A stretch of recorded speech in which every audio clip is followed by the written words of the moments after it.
Kalau ada 100 bule Amerika di jalan, lalu kita tanya mereka apa itu past tense dan present perfect continuous, barangkali hanya sebagian kecil dari mereka yang bisa menjelaskan. Tapi walaupun demikian, mereka semua mahir dan fasih berbahasa Inggris. It's because they speak naturally. Mereka ngomong bahasa Inggris secara alami. Apakah kamu lagi belajar bahasa Inggris dan masih bingung dengan tenses? Dan berapa sih jumlah verb tenses yang perlu dipelajari? Simak terus video ini dan jangan kemana-mana.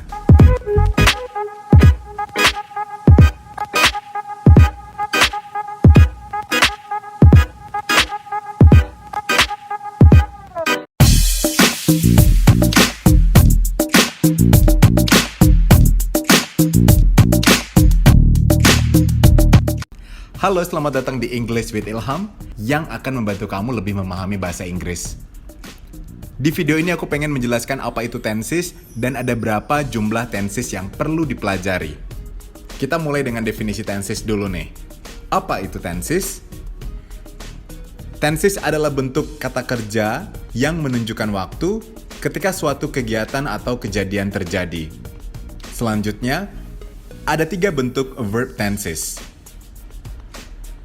1. Present atau waktu sekarang. 2. Past atau waktu lampau.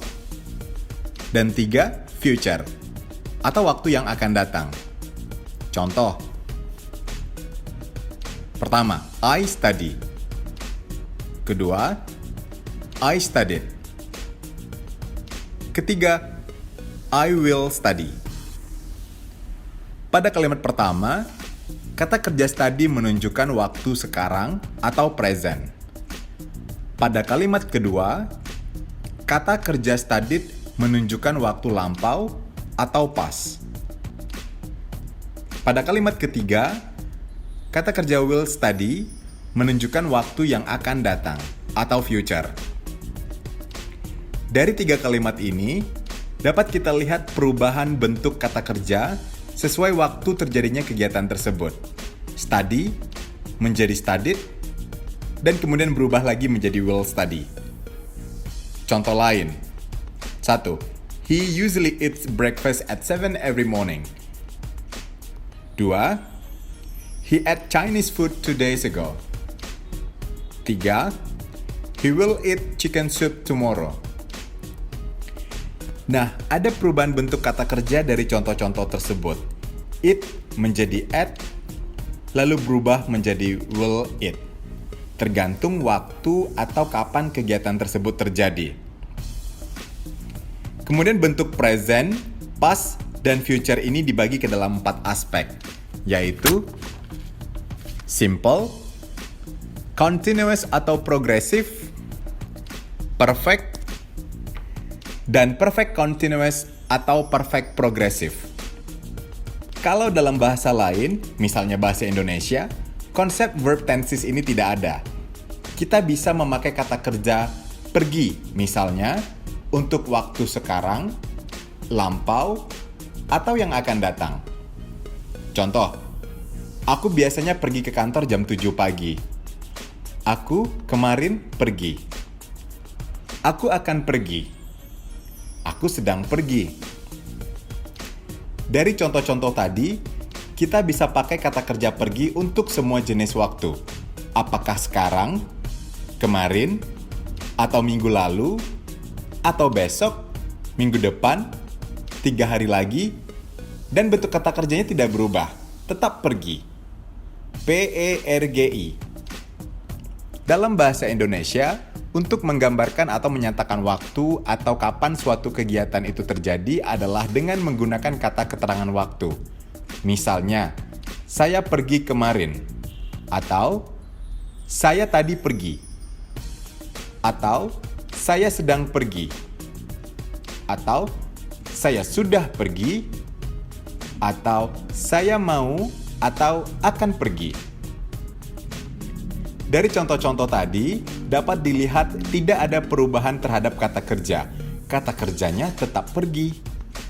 Makanya, memang agak sulit memahami konsep perbedaan waktu ini yang mana konsep ini tidak ada dalam bahasa Indonesia. Dalam bahasa Inggris, konsep tenses ini sangatlah penting. Misalnya pergi, to go. Bentuknya akan berubah sesuai dengan waktu kapan suatu kegiatan itu terjadi. Kalau terjadi pada waktu sekarang, I go. Kalau lampau, I went.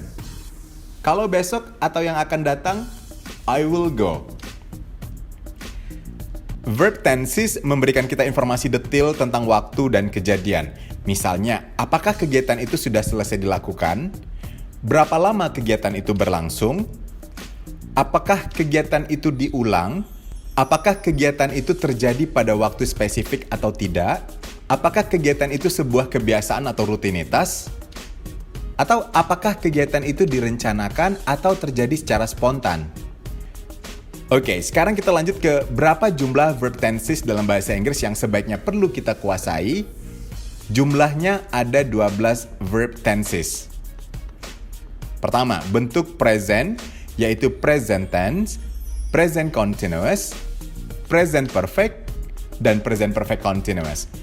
Kedua, bentuk past, ada past tense, past continuous, past perfect, dan past perfect continuous. Selanjutnya bentuk future. Ada future simple, future continuous, future perfect, dan future perfect continuous. Dari 12 macam tenses tadi, tenses apa yang masih membingungkan buat kamu? Silahkan komen di kolom komentar. Sekian video kali ini. Makasih banyak udah nonton English with Ilham. Dan pastikan kamu subscribe agar tidak ketinggalan video-video lainnya tentang belajar bahasa Inggris. Never stop learning.